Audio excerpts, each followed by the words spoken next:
You know that Pinterest board you started for your family's first trip to Disney World? With the matching outfits, the eating at the castle reservation, the idea of watching fireworks every night. While I'm not here to completely crush your dreams, I am here to help you. Because I've seen a lot of Disney trips over the years, from my own families, but also inside my community as well. And here's the truth. First trips are very unique. To start, you don't really know yet what your kids are actually going to like in Disney World. You don't know what you will like.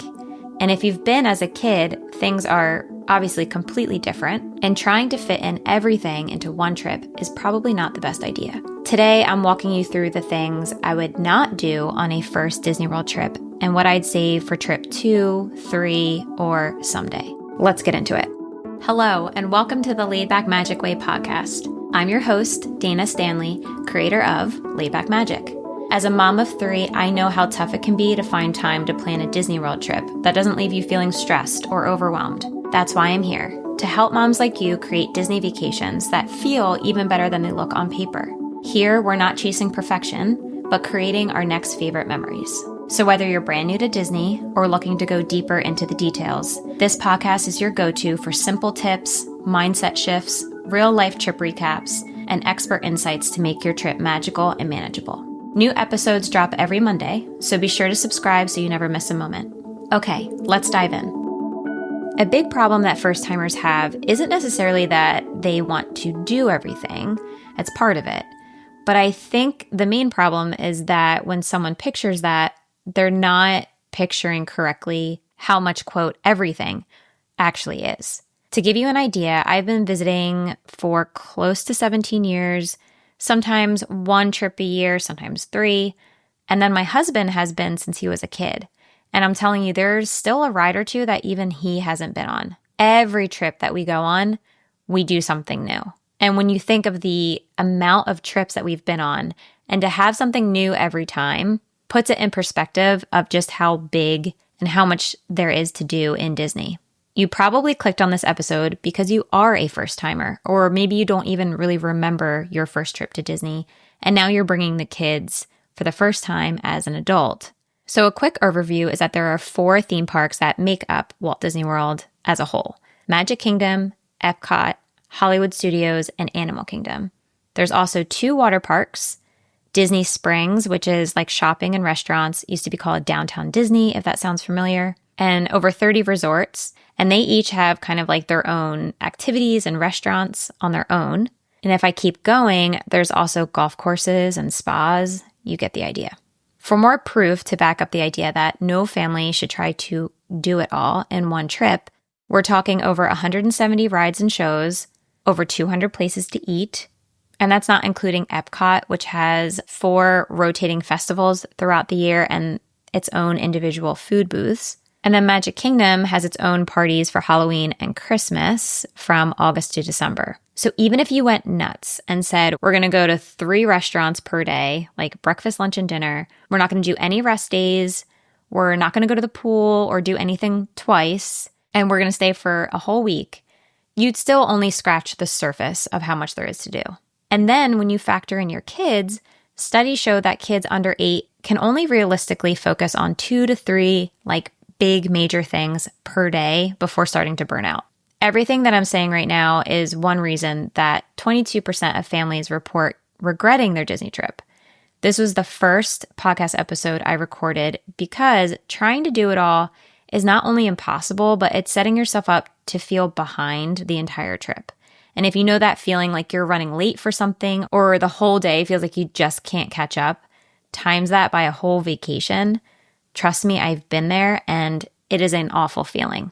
And if you're listening to this and thinking, but Dana, we're only going one time, this is a once-in-a-lifetime Disney trip, I want you to go back and listen to that episode because I dive deeper into how much mindset is important going into a trip. Another factor is, since the kids haven't been there before, you're kind of guessing what they'll like, and kids are wonderful, strange little creatures. When my daughter turned 6, we had the hottest day in Magic Kingdom. We were hungry, we were hot, like just toast. And we had some time to kill before the parade.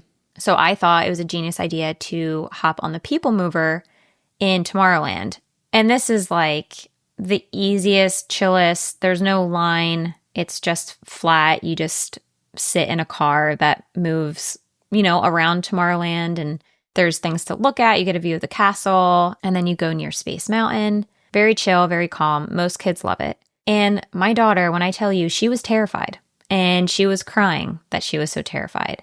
And I just remember looking at my husband like, how? Like, why? I guess there's just some dark parts that made her nervous, and I spent most of the time just trying to calm her down. And while these things are completely uncontrollable, I want to acknowledge that it is hard to plan for what you assume everyone will love, especially if you haven't been there before. One of the easiest ways to get past this is something I usually try to avoid at all costs, and that is YouTube. I'll admit it's very helpful when it comes to this. So hopefully you've been listening to other episodes of my podcast and know that you can just go on the My Disney Experience app and start clicking around on different rides and reading the descriptions. Then if something is confusing or interests you, you could pull it up with a POV on YouTube. Literally type in POV Peter Pan's Flight, POV Jungle Cruise. This is really helpful if you have a kid that is scared of the dark, because sometimes kid rides, like the People Mover, might have some dark parts that you would see on YouTube and be like, ooh, yeah, my kid is definitely not going to like that.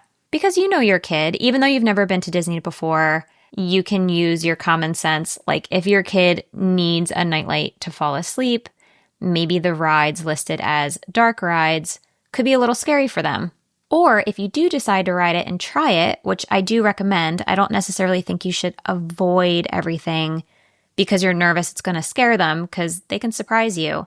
But going into the ride, you can prepare them. Like, hey, this is going to happen, and then this is going to happen, and then this is going to happen, and it's going to be so much fun. But there's, a part that's dark. One of the things I do when Story, my daughter, she's more of like my nervous one. If we're going on a ride that she's nervous about, she just likes to know what's coming. So I'll give like a brief rundown of what's going to happen. And then I'll ask her, do you feel safe with my arm on your lap? Do you feel safer with my arm behind you? And that usually helps a lot. I've even let her wear my sling bag across her chest. I think the weight of it helps her out. And I don't want to make it sound like I'm forcing her onto the ride. She's just that type of kid. She's like me when I was little. I remember that feeling of like, I want to get on it. I'm just terrified of like the anticipation and like getting on. Once I'm on it and off, it's wonderful. It's just like that buildup that can be really scary for kids. You can pull a lot of ideas from your own day-to-day life. Like you might have a kid that will literally jump off, the top of the playground. They're probably not going to be scared of like a little roller coaster. Kids are definitely strange sometimes and unpredictable, but a good place to start is to think about how your kids are at home. How do they act at restaurants? How they are with TV and like shows, like how long can things hold their attention? That could even help you figure out if a lot of shows are a good idea. Let's get into the things I would avoid on a first trip, and then I'll cover what I would definitely do for a first trip. To start, I wouldn't go nuts with the dining reservations and character meals. I'd stick with one per day, and I know this is hard. This is my hardest thing because we want to try new places and we want to go back to the places we like. But if you're scheduling 2 or 3 dining reservations because you want to try everything on this trip, just skip that. And I want to say something. Like, is there good food in Disney World? Yes. But it's not going to be the kind of thing where you have to pack everything into 1 week because you need to eat all of the food in Disney World. Like I imagine when I go to Italy, I am truly going to be basing my entire trip around food. I don't feel like you have to do that in Disney World. You'll hear a lot about snacks and the best snacks to get, but I'm telling you, the best ones usually end up being like what you are most familiar with and already really like. Don't stress yourself out feeling like you missed out because you grabbed like a Mickey bar ice cream cart instead of the new featured snack. I've done this so many times. I've had FOMO, gone out of my way to get like the new festival snack in Epcot or whatever, waited in the line, spent too much money, and it's usually just like fine, good/fine. And then the next day I'll randomly get ice cream and I'm like, oh my God, this is so good. It hits the spot. And sticking to what's familiar is great for the kids too. So for our first trip, I would focus on menus. I would look at every menu that I think we should have a reservation at. You know your kids, you know what they like, you know what your husband likes. I would look at the cocktail menu and only stick to places that I'm very excited to eat at and not places that I think I, quote, should eat at. A lot of people think that if you're going to Disney for the first time, you have to eat at the castle. I think you could skip dining there for a first trip, with the asterisk that if you have a birthday or you're like really celebrating something big, I would say just book it because it is very popular. But before I booked anything like very expensive or very in demand, a great idea would be to start the trip out with more of like a low-key reservation, maybe at your resort. I've been really liking doing a sit-down dinner at a resort on check-in day. We like get unpacked and then do an early dinner so we can head into the parks early. You could see how that goes and see how your kids are. And remember that you can cancel most dining reservations up to 2 hours before, which is so nice. It used to be 24 hours before, but now it's a lot easier to make like game day decisions. So my advice would be to book one reservation a day tops. And depending on how the trip is going with dining, you can always cancel ones for the future. Like, man, we cannot have this kid in a high chair 7 times this week. You can just cancel them. And also, if your kid is doing awesome and loving it and love character meals, you can always make more dining reservations too. A lot of places, even the really hard to get ones, once you're on the trip, tons of reservations open up, especially the night before, because people start canceling like crazy. Because you know what? They booked too many. So just keep that in mind that you don't have to stress too much if you want more. But the main thing is to not feel like you have to. You do not have to eat at certain places to have a great trip. There are some places that have a shorter cancellation window than those 2 hours, like the firework dessert parties. And I'm going to link in the show notes a list of those just so you can see which ones are 2 hours or maybe some are 1 full day before. Another thing I wouldn't necessarily do on a first trip and think it could be saved for a second or third is park hopping. You can totally do it for a first trip, but I don't think it's necessary. There is so much to do in each individual park.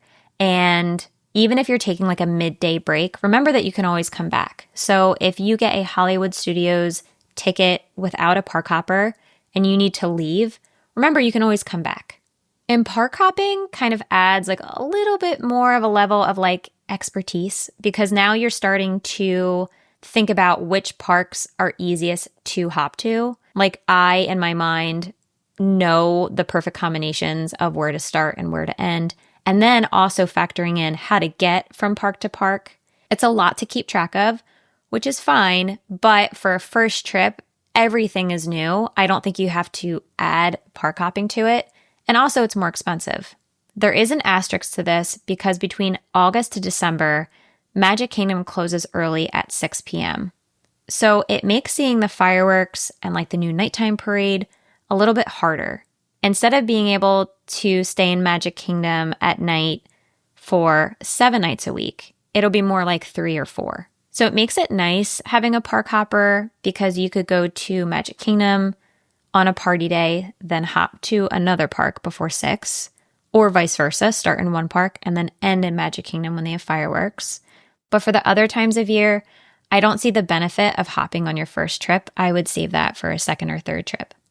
I want to talk about Epcot for a second, because unless you are spending 2 days in Epcot, it's really hard to see the entire World Showcase on a first trip. So Epcot, to me, in my mind, has like 2 sections. There's a lot more than 2 sections, but you have the World Showcase, which is 11 countries. And each country has its own restaurants and snacks and shops and sometimes a show, sometimes a ride. And then there's everything outside of the World Showcase. Tons of rides, experiences, playgrounds, all of the things. I think for a first trip, I think it's very, very hard to do both of those things. I would either schedule out 2 days in Epcot or I would pick one or the other, like World Showcase or everything else. This is something that I can't tell you for the life of me, how hard I try on every trip to like really experience the World Showcase and take our time and go into the shops and watch the shows. Like, I try to prioritize it. And just with the kids and everything else that they want to do in Epcot, we end up seeing maybe 1, 2 countries.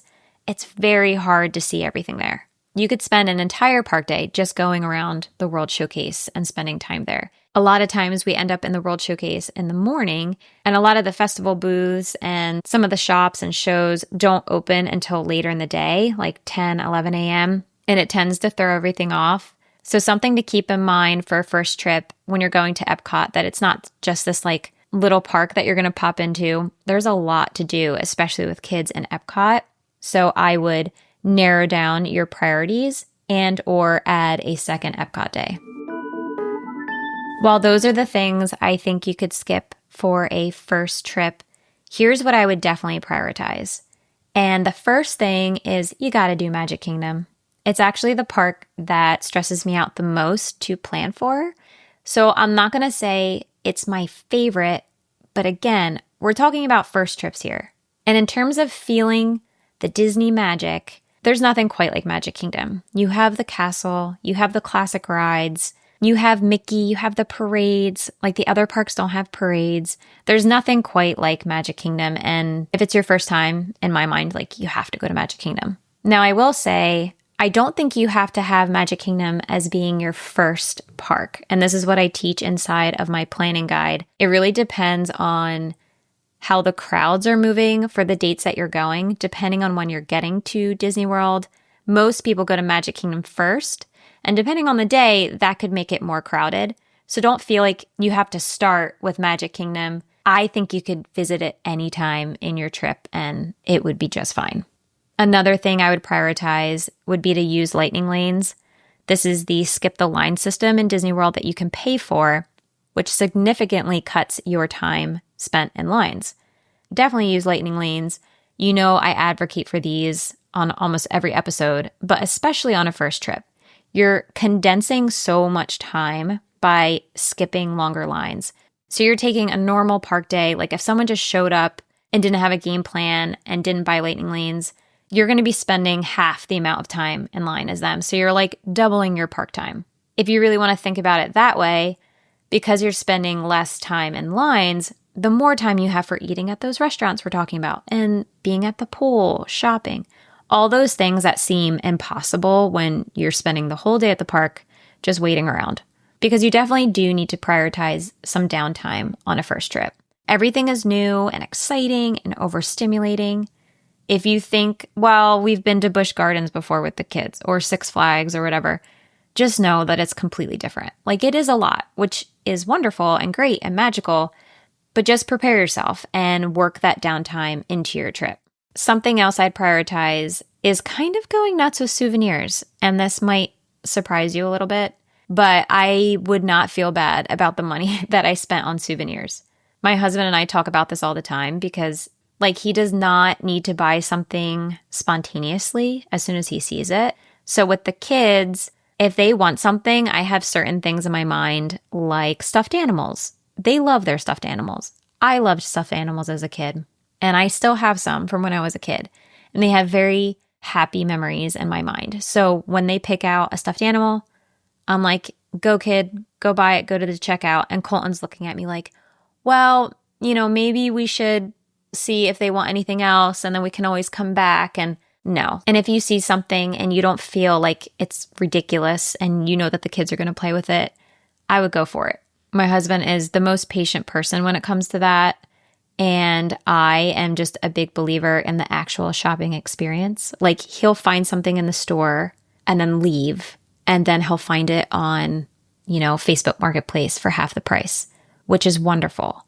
But when it comes to the souvenirs of Disney, I'm not going to pack like a cheaper bubble wand from Amazon, which honestly probably isn't going to fit in my carry-on. So then I'd have to spend more money checking a bag just to buy like the legit Disney World bubble wand for $35 in the park when my kid sees the bubble wand. Like, I'm that kind of person. I think half of buying something is like because you see it and you buy it and it's from Disney and then you take it home and you remember getting it in Disney World. I hope that makes sense. So think of things ahead of time that are like green lights that you'll for sure buy and things that you won't. Because on the other hand, like when my girls see balloons, they know not even to ask because I'm just not spending money on a balloon. That's my thing. But you might have wonderful memories of balloons and like balloons or whatever, and that's one of your green lights. And while I'm giving you permission to spend money on souvenirs, I would also prioritize the free souvenirs too. So the free buttons when you check in, or it could be something just tangible from the day, like a wrapper from something or a tag from a toy. I would keep all of those together, and that way when you get home, you could label them and have like a little memory box, and you know that you're going to have everything tied to those memories. Park maps are a great one, also free. I would go out of my way more for those things on a first trip than a second or third. The last thing I want to say of what I would definitely do for a first trip is I want you to be the queen of pivoting and dropping plans. Like every time you say no to something or cancel a reservation or cancel a lightning lane or go back to the pool, I want you to think that you got like a point or a gold star. I'm giving you like a virtual high five because everything you say no to, you're saying yes to something else.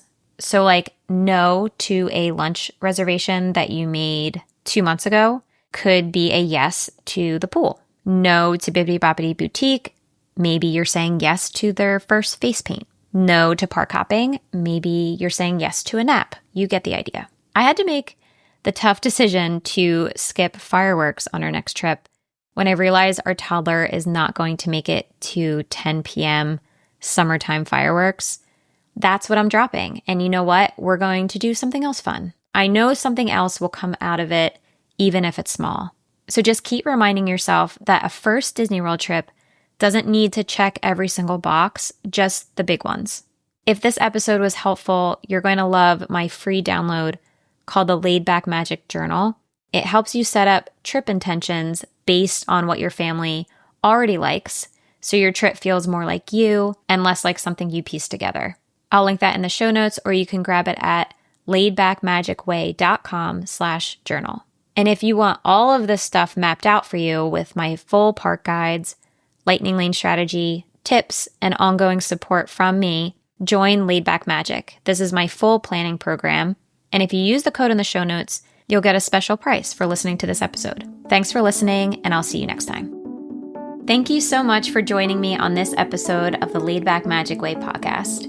If you enjoyed today's episode and it was helpful for you, it would mean the world to me if you'd write a quick review. Your reviews help more moms like you find the show, and I read every single one of them. Seriously, thank you in advance. You can find me on Instagram at Somewhere Worthwhile, and I'd love to hear from you there. DM me if you have any questions about this episode or what you'd like to see in future ones. Until then, keep planning for your next favorite memory, and I'll see you next time.